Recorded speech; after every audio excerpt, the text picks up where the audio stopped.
gentleman called in yesterday with a question about Hebrews 9:4, Hmm. which states that the manna and the Aaron's rod and the tablets of the covenant are all in the ark.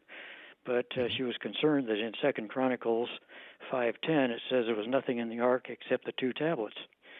So I have some Old Testament references here. Exodus 25:21 says the testimony is in the ark. That would be the 2 tablets. Exodus 16:33 and 34 says the manna was placed before the ark.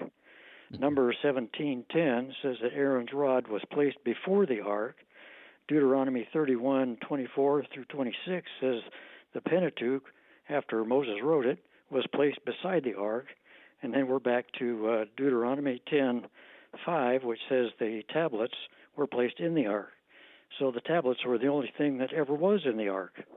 It's a bad translation in Hebrews 9:4, where the Greek word en is translated as in, when it could be translated also as on, at, by, or near. So the translators could have chosen a better word there in Hebrews. Well, and I would make a suggestion here, Theron. Did I get that right? Theron? Theron, yeah. Theron. Uh, Let me just inspire a little bit of study here. At various times, God required different things to be in it. For instance, originally, it was just the tablets of the covenant. But then later, they were told to add manna to it. And then later, after the rebellion of Korah, they were told to put Aaron's rod in it. And so the ingredients or the what was in the ark changed over time. I think Hebrews 9:4 gives us the most of whatever was in it. Food for thought.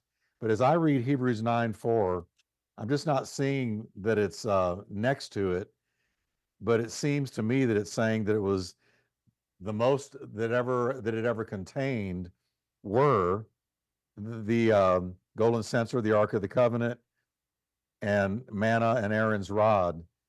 And so just food for thought that we see God requiring different things be in it depending on the context and the history of Israel.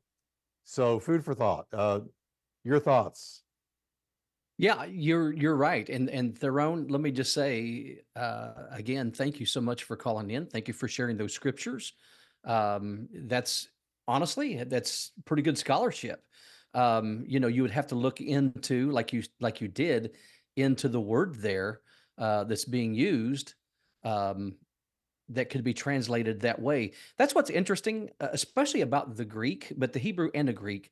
You could have, one word that has more than one meaning like that, and the context should give you really which word you should pick in a family of words.